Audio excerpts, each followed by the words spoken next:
Hey guys, what's going on? It's Mark with Spiguyver Backpacking. Thank you for joining me today.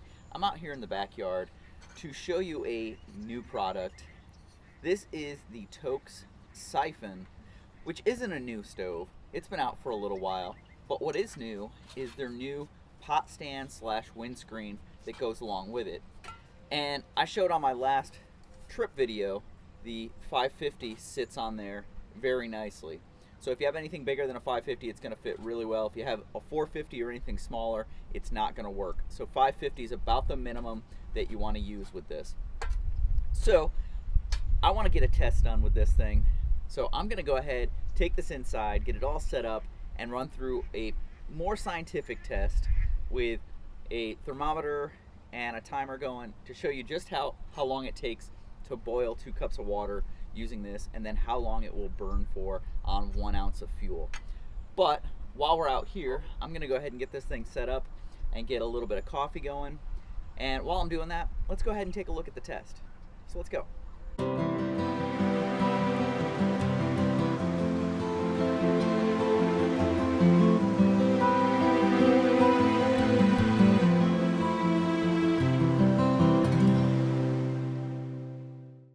So as we're getting the test set up inside, I've got this thing set up here, and one of the things I wanted to do was, when this got sent to me, this is actually quite a bit heavier than I would have expected. Now it says Toaks titanium on it, but when I took it out of the package, not only did I think it was steel, but Warren, who sent it to me from Cedar Ridge Outdoors, CRO, he also said that this was made of steel. Now I thought that was the case, and I was like, well, why would they put titanium on it? Even the stove, which is titanium, doesn't say titanium on it. So I was wondering why they would do that. Now here you can see I have a magnet, and it is stuck to this table because this is steel. Sticks to it, no problem. Now titanium is a non-ferrous, meaning it will not allow magnets to stick to it. So you can see the titanium, it does not stick whatsoever. This is actually titanium, which surprised me.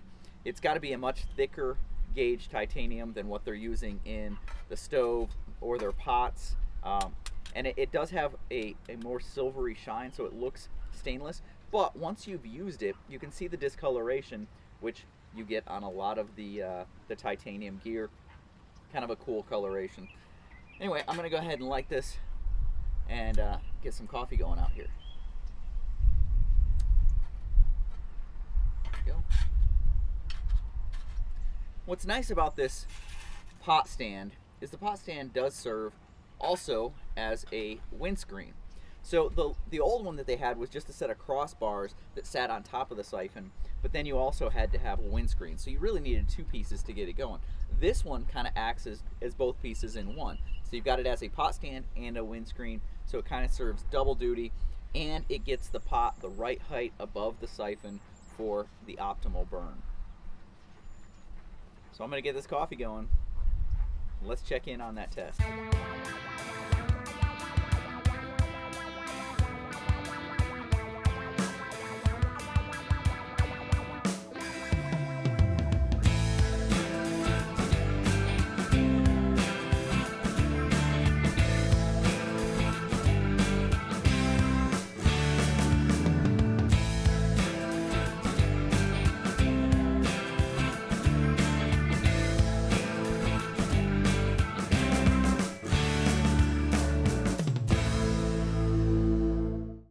So while I've got the water on, coming up to get hot enough for the coffee, and we've taken a look at the weights of this, let's talk about some of the pros and cons to this system.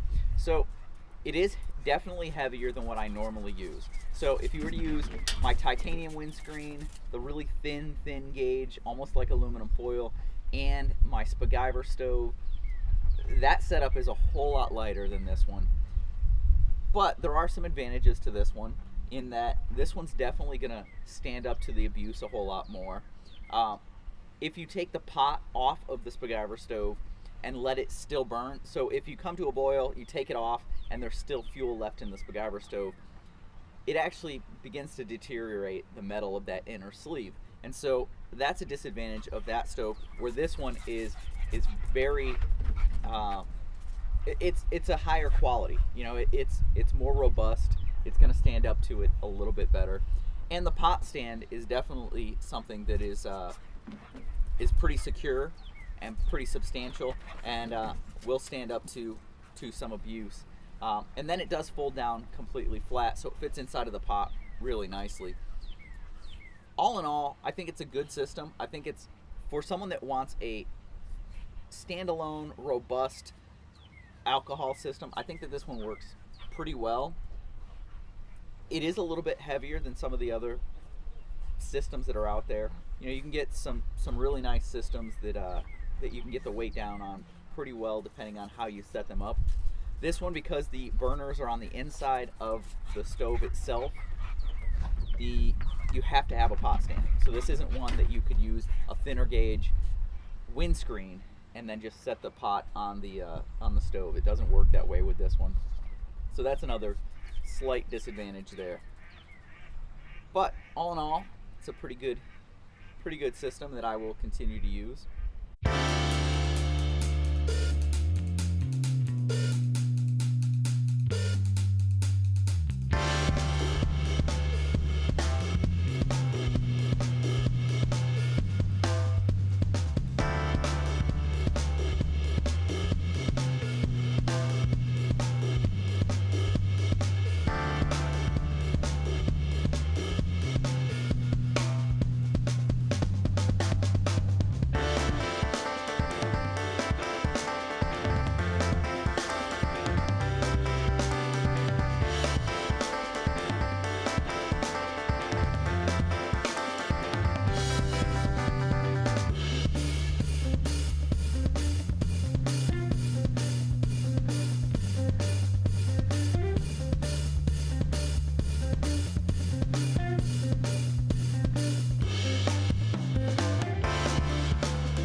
So now that I've got my coffee, I wanted to show you the stove a little bit. So this is the stove. As you can see, there's no holes or anything on the outside, so if you were to set your pot directly on top, you're just going to put the flame completely out. So here are the holes. You've got the holes along the outside, or the inside. So there's this little bubbled up ridge with the holes in there. There's 8 holes, so there's 8 burners in there. It's double walled, and if you look really closely, between each of the holes, there is a little rib that goes down to the bottom, and there's an opening down there where the vaporized fuel comes up through, hits this ridge around the inside, distributes the vaporized fuel out through the jets. Now the bottom is domed, and what that does is it keeps any fuel from pooling right in the middle. It spreads it out to the outsides so that it can go up the vaporized channels there and up to the jets. Now this is a pretty solidly built stove. It's a little bit heavier than something like the Spiguyver stove, but this is something that's going to stand the test of time and the abuse of hard trail use. So if you're doing something like a through hike and you don't think that there's a lot of trail towns, something like the CDT or the PCT where there aren't a ton of trail towns, something like this that you know is going to stand up may be a slightly better option than a soda can type stove. So something else to consider. Now as for the new piece, which is the pot stand, it comes apart very easily. It just has little tabs, slots and tabs that kind of fit together pretty easily, 4 pieces, and when you take them all apart and you don't drop them, they stack together to form a nice small little package. Now it's kind of curved, but it fits into the pot really well, and it works great. So there you go, guys. Pretty nice little stove. Not the hottest burning, not the quickest boil, but it gets the job done. And you know, if you're looking for something that's going to stand up to a little bit more abuse, this might be the stove and pot stand / windscreen combo that you're looking for. You know, it kind of minimizes the amount of pieces that you have to take. You know, a lot of times people will have like a wire cloth or a mesh pot stand and then a windscreen that goes around it. This kind of combines both of them into one piece for a little bit of ease of operation. So you saw the test. I will put the times and the weights down below, right down here, so that you guys can check them out right now. Just a little recap as to how the tests went. If you guys have any questions, please feel free to comment down below, shoot me a message, like this video, comment, subscribe, share, all of that. I appreciate it, guys. I'll see you down the trail.